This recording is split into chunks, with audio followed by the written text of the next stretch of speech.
keduanya dengan adil dan berlakulah adil. Iya. Sungguh Allah mencintai orang-orang yang berlaku adil. Jadi sekalipun dia bunuh-bunuhan di antara dua kelompok besar, Kita mendamaikannya. tetap disebut Allah siapa dia? Dia disebut Allah, dia mukmin. Mukmin, masya Allah ya. Walaupun dia bunuh-bunuhan sama dia, tahu sejarahnya kenapa kok bisa Muslim dengan Muslim berbunuh-bunuhan? Kenapa? Pasukan Ali dengan pasukan Muawiyah. Kenapa kok bisa perang? Sebelum diangkatnya Ali bin Abi Thalib, sebelumnya siapa dulu jadi khalifah? Ini Abu Bakar. Utsman bin Affan. Gak bisa gitu ya. Abu Bakar yang kedua ya? Abu Bakar kenapa? Yang pertama. Pertama, yang kedua? Umar. Yang ketiga?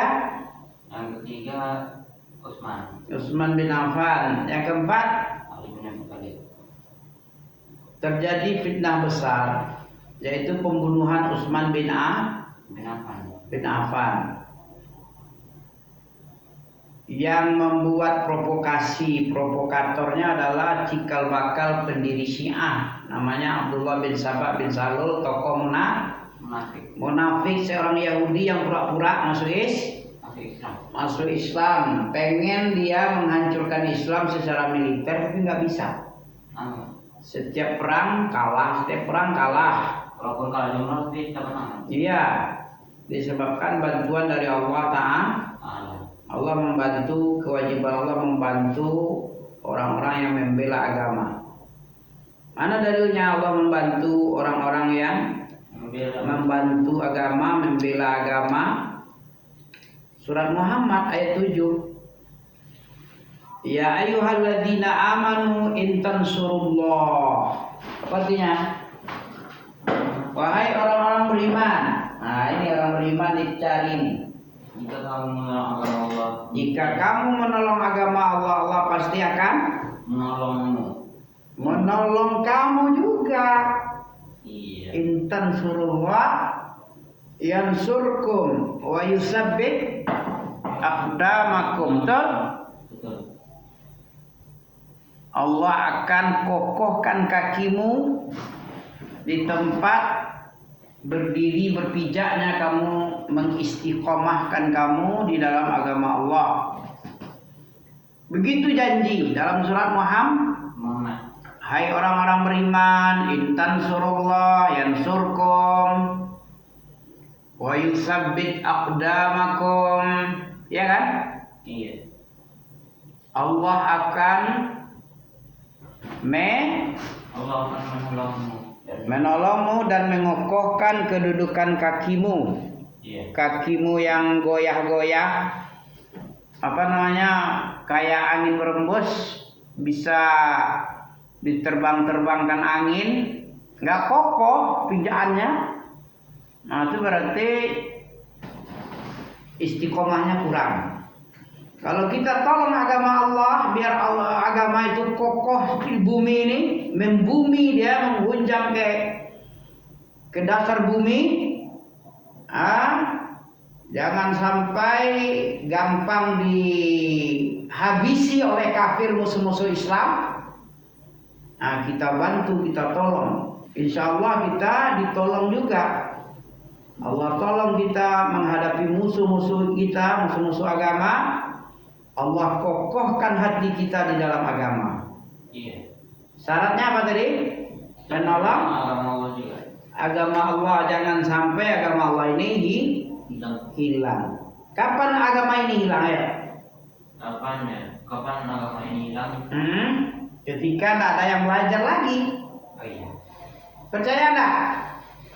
Kita tidak belajar agama, kita hanya sibuk dengan selain agama. Kira-kira agama ini akan hilang atau akan kokoh? Hilang lah. Betul kan? Iya. Dari mana kokohnya? Dari Hongkong. Dari Hongkong lah. Hilang agama ini. Untung aja antum belajar agama. Coba kalau enggak, siapa yang belajar agama ini? Tengok di masjid, nggak ada orang belajar kayak gitu-gitu aja. Iya. Iya, anaknya nggak sholat, main-main sholat, berolok-olok dalam sholat, dibiarin. Karena yang menegur itu pun kalau dia menegur nanti melawan atau didebat oleh orang-orang yang mungkin ada agama sedikit, nggak bisa dia menjawab. Akhirnya daripada salah-salah nanti biarkan aja lah, kan gitu orang tuh ya. Iya. Makanya orang tidak ada yang berani negur. Coba kalau kita punya kekuasaan, kita misalnya kita ini di sini penduduk setempat, orang tetua berani ambil. Tapi kami menumpang juga ya sekedar gitu aja lah. Itu akibat orang nggak belajar agama, jadi nggak tahu mana yang pantas, mana yang nggak pantas.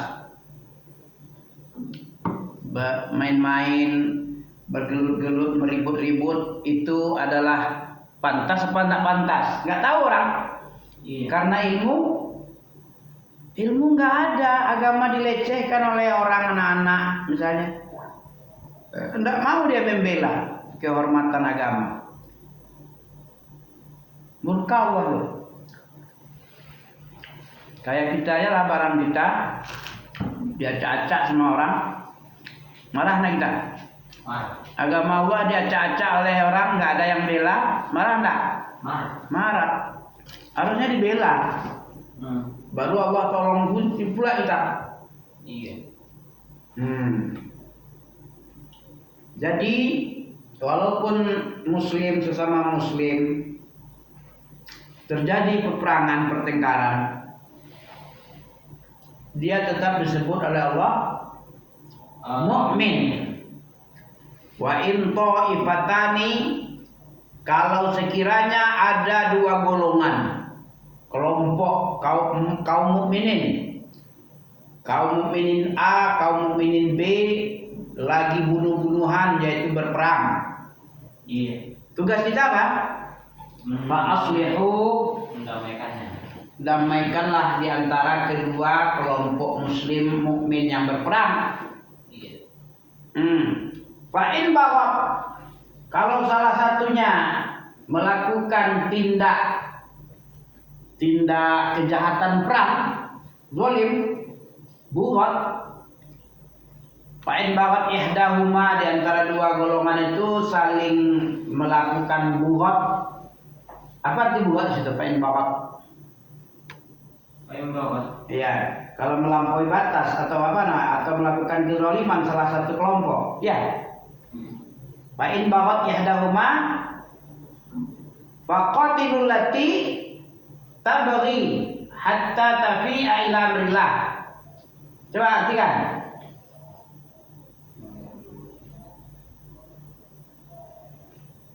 Fa'in bahwa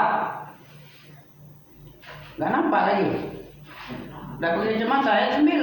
Wah, belum lagi rupanya. Oh, ini masih surat mana?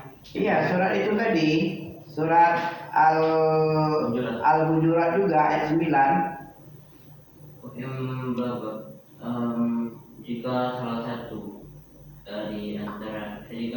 dari keduanya berbuat zalim terhadap dengan yang lainnya, kelompok satu lagi, faqatilul lati, maka yang berbuat zalim itu diperang. Faqatilul lati tabghi, orang-orang yang membuat tindak aniaya itu diperangi sampai dia kembali taubat ke jalan Allah. Ya. Iya. Fa'in bahwa ihdahuma faqatilul ihdahuma 'alal ukhra, kepada kelompok lain, faqatilul lati tabghi, sampai kamu perangi sampai dia kembali ke hal-hal yang diridhoi Allah, tidak lagi berbuat zalim. Kan ridho, kalau zalim Allah nggak ridho, murka itu. Masa melakukan kezaliman Allah ridho? Nggak ada.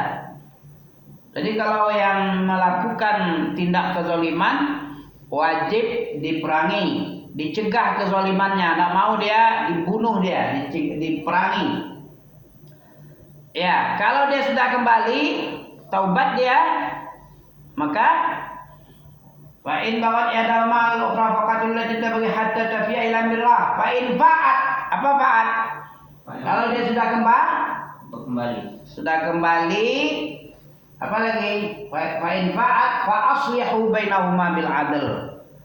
Maka damaikanlah kedua kelompok besar yang berperang dengan adil. Dengan adil, kita walaupun seperti itu harus berlaku adil juga. Walaupun bunuh-bunuhan sesama mukmin dia tetap berlaku adil. Iya. Karena Allah suka kepada yang adil. Jadi ini sudah terjadi di zaman Khalifah Rasyidin, akhir-akhir pemerintahan Khalifah Rasyidin, di masa pemerintahan Ali bin Abi Thalib. Kenapa terjadi ya? Ini tadi ya. Ayo, kenapa terjadi? Karena ketika itu Khalifah Utsman bin Affan dibunuh. Tentu nggak ada khalifah. Iya. Digantikan oleh Ali bin Abi Thalib. Nggak setuju orang.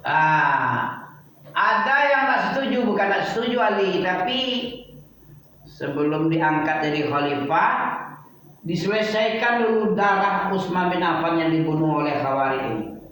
Harus selesai. Masa keluargaku kebetulan Utsman bin Affan dengan Muawiyah ini berdekatan kekerabatannya, familinya. Ya dia nggak suka lah familinya dibunuh begitu aja. Harus dicari dulu siapa pembunuhnya, kemudian dibunuh juga, diqisas. Ya. Ali bin Abi Thalib dia mau melakukan qisas kalau sudah resmi dia dijadikan khalifah. Angkat aku dulu sebagai khalifah. Setelah itu baru kita perangi sama-sama. Yang Muawiyah tidak mau dia. Pokoknya darah harus dibalas darah. Halo. Jangan tuh ya. Nanti nggak masuk nanti. Yang masuk ngantuk. Ya.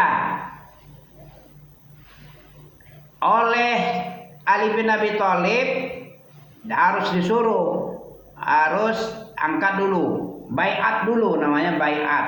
Janji setia mengangkat sebagai khalifah. Tapi Muawiyah bin Abi Sufyan tidak mau. Setelah itu Ali bin Abi Thalib langsung pergi memaksa untuk dirinya dibaiat. Kebetulan dia di Syam, pergi ke Syam, dari Madinah ke Syam. Tempat Palestina sekarang ini, Israel yang berkuasa itu. Ya kan? Oleh Khawarij sebenarnya si Ali bin Abi Thalib ini mau dia. Si Muawiyah ini mau untuk berbaiat. Ya, sudah ada kesepakatan besoknya itu. Besok mau kesepakatan.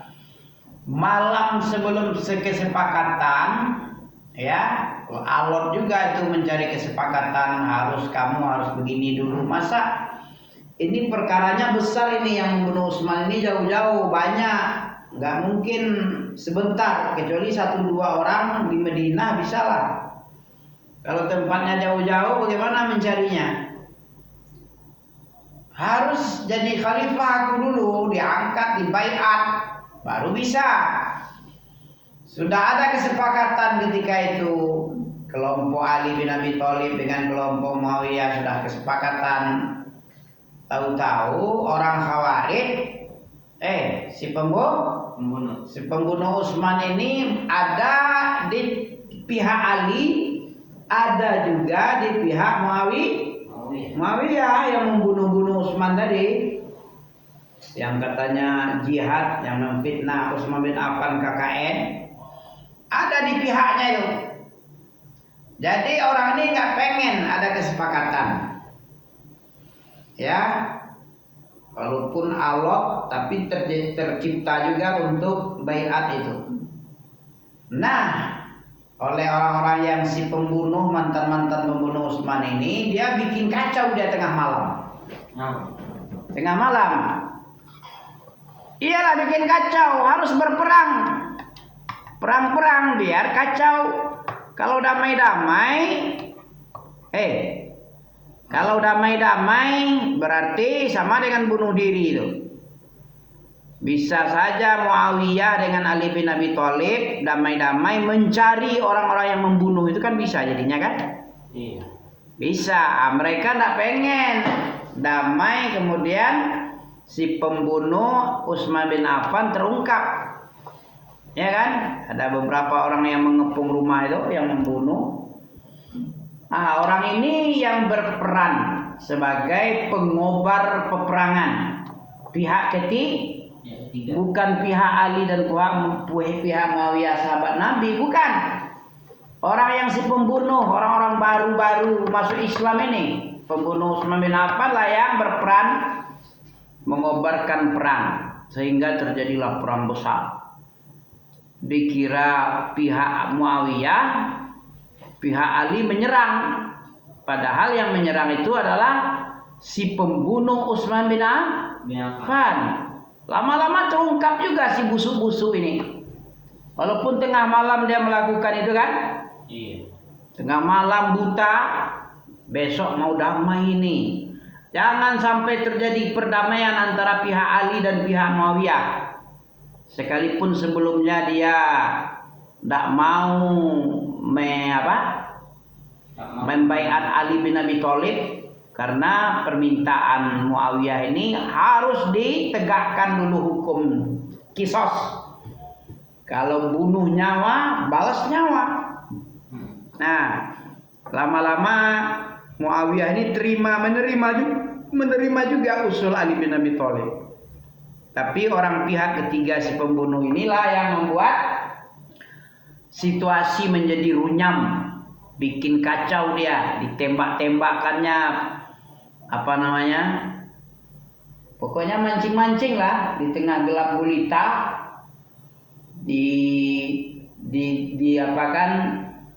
panah, misalnya ditembakkan panah ke arah Muawiyah, kelompok Muawiyah.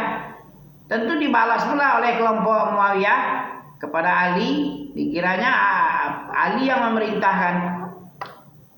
Kan tengah-tengah malam kan nggak tahu siapa yang menembak-nembakkan itu. Kita diserang kita nih. Kita diserang ini, ya kan?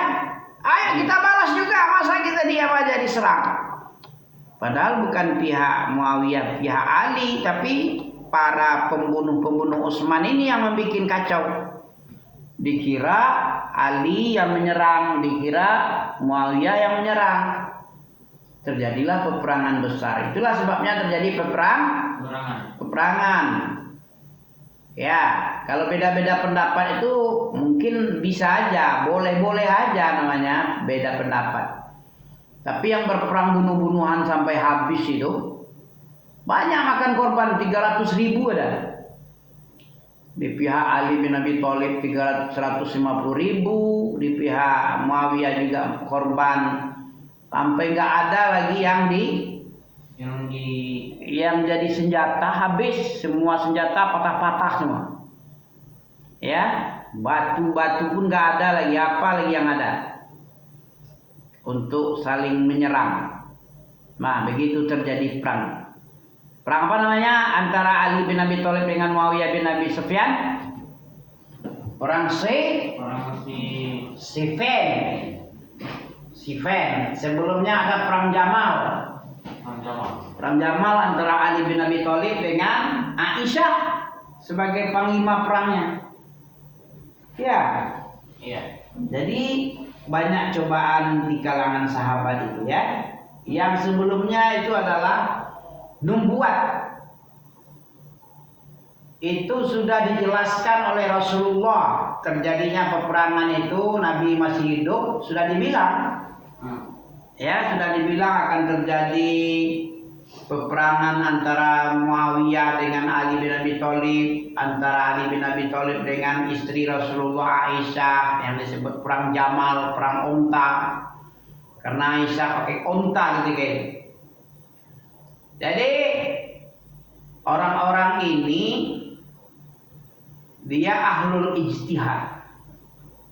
Ijtihadnya yang membuat dia seperti itu ngambil keputusan. Kalau ahli ijtihad yang mengambil keputusan walaupun salah dia dapat pahala. Yang nggak boleh mengambil ijtihad itu adalah orang-orang bodoh. Iya. Ali bin Abi Thalib itu ahli ijtihad. Muawiyah bin Abi Sufyan ahli ijtihad.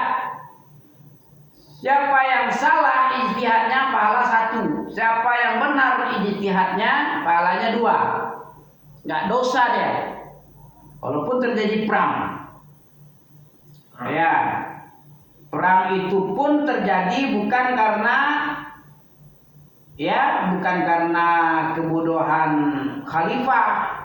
Ya, Ali bin Abi Thalib dan Abu Sufyan, Muawiyah bin Abi Sufyan anaknya. Tapi yang membuat perang itu adalah pihak kemunafikan, pihak munafik. Ya, orang-orang Khawarij yang mengobarkan peperangan. Khawarij yang tidak pengen kaum muslimin damai. Karena kalau damai gampang mencaplok dia. Mencari-cari orang yang pembunuh, bisa diadili kita ini nanti, bisa dikisos, dipotong kepala kita. Kalau damai kepala kita terpotong. Kalau kacau belum tentu kita terpotong. Paling kita bisa juga menang lari dalam perang ya. Yang penting bikin kacau dulu kata Khawarij yang si pembunuh Utsman ini.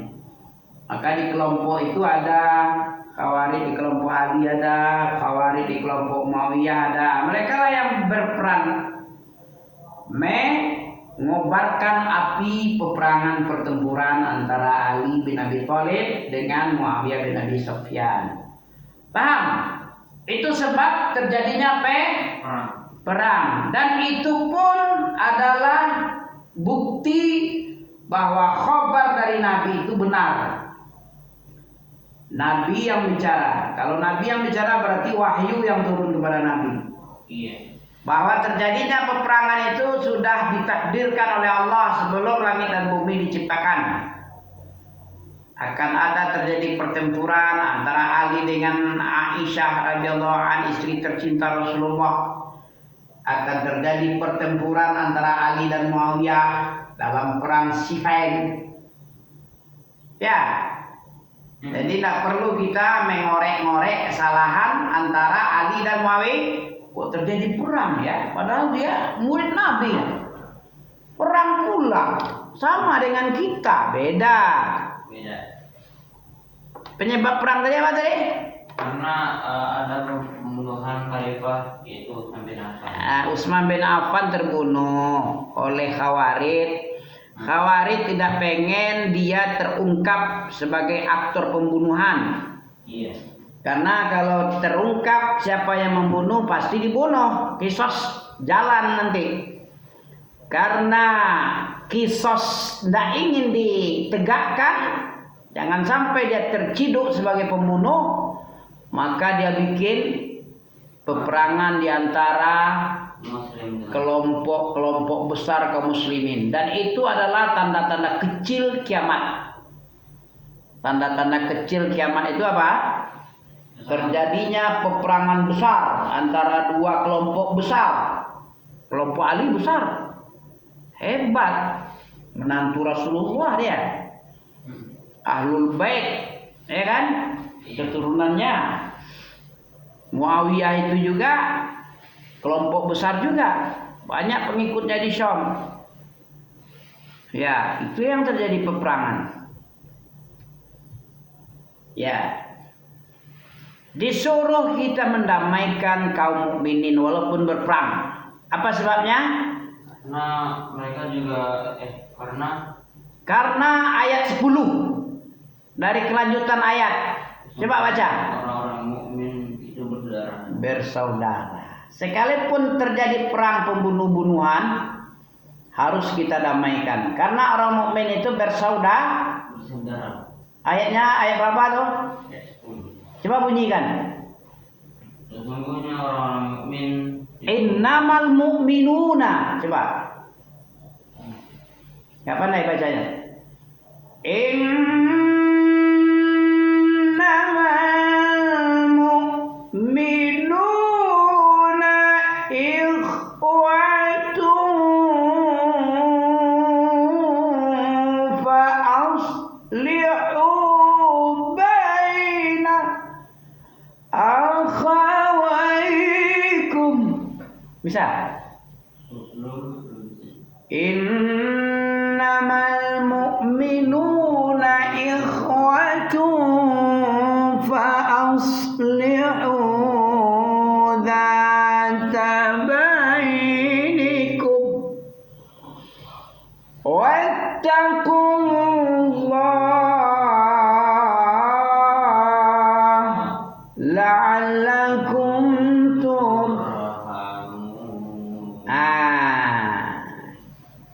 Apa artinya innamal mu'minuna ikhwatun? Sesungguhnya orang mukmin itu bersaudara, karena sudah menekanlah antara kedua saudaramu yang berselisih. Ya. Berharap pada Allah agar kamu mendapat rahmat. Ya. Apa arti takwa? Diperintah oleh Allah takwa setelah terjadinya pertempuran dua kelompok besar, disuruh mendamaikan karena kaum mukminin itu bersaudara. Maka damaikan dua saudaramu yang lagi berperang. Wattaqullah. Apa arti wattaqullah? Apa artinya maksudnya? Apa itu takwa? Artinya kerjakan apa yang diperintah tadi. Ya? Kerjakan apa suruhnya, berlaku adil. Allah suka kepada orang yang berbuat adil. Kemudian damaikan karena orang mukmin itu bersaudara dan disuruh takwa. Apa takwa artinya? Takwa. Takwa. Cuman takwa ya. Takwa adalah takwa.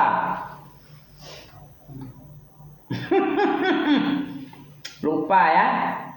Disuruh takwa, wattaqullah. Bertakwalah kepada Allah. Takwa enggak tahu. Bagaimana kita melaksanakan takwa kepada Allah?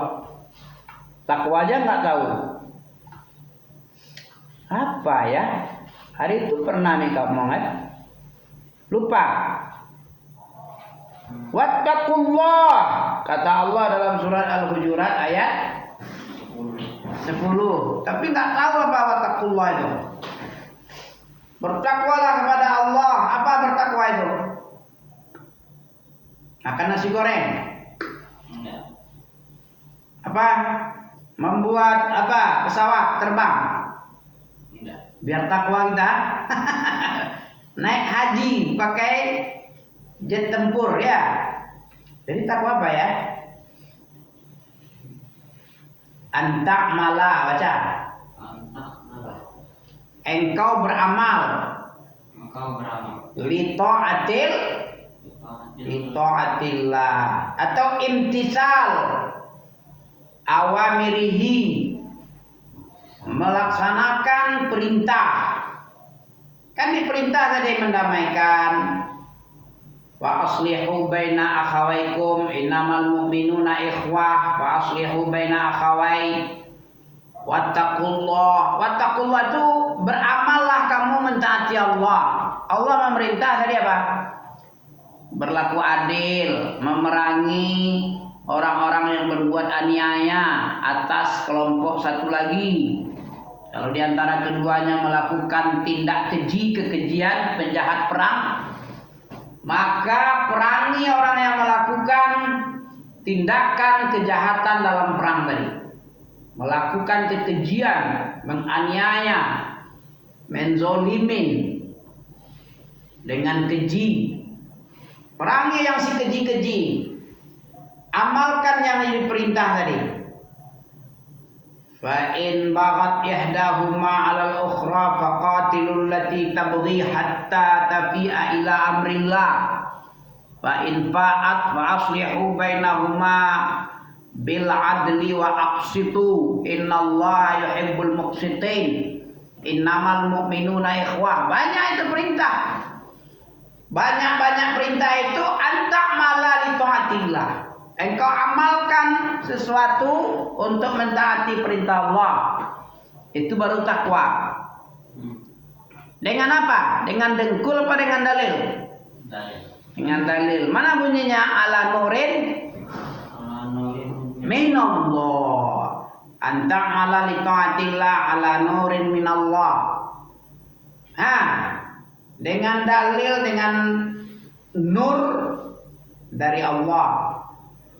Mengamalkan perintah dengan dalil, apa tujuannya? Apa yang diharapkan dari amalan tadi? Apa? Mengharapkan dari amalan tadi. Apa yang diharapkan dari perintah, mengamalkan perintah itu? Apa diharapkan? Duit, pangkat, jabatan, kekayaan dunia, wanita, ghanimah. Apa yang diharapkan dengan melaksanakan perintah Allah untuk mentaati Allah itu? Dengan dalil pula lagi. Apa yang diharapkan?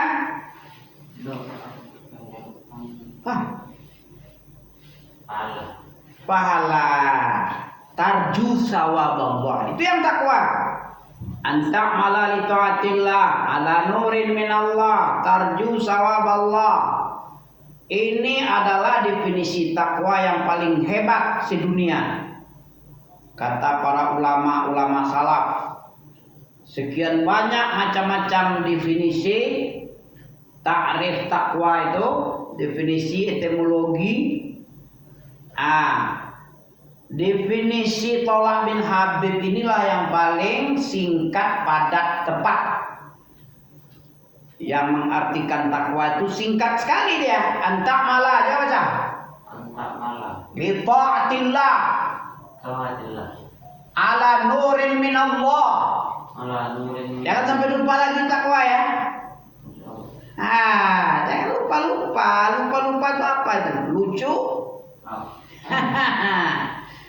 Ngantuk ya ini kata ngopi nih yang ngopi. Tadi ngantuk ya kan? Ngopi ya nih. Khalid pun ngopi dia. Kalau dia ngantuk-ngantuk pagi disuruh ngopi kau ngopi lur. Ya. Nah, Abdul Salam siapa namanya? Badrul Salam. Ngopi lur, ya kan? Nih. Wah, itu baru separuh takwa. Definisi takwa baru separuh. Apa lagi? Anta'mala li ta'atillah ala nurin minallah tarju sawab Allah. Yang keempatnya apa? Baru 3 loh. Wa antatraku. Coba antatraku apa? Tatraku. Antatraku maksiatillah. Maksiatillah.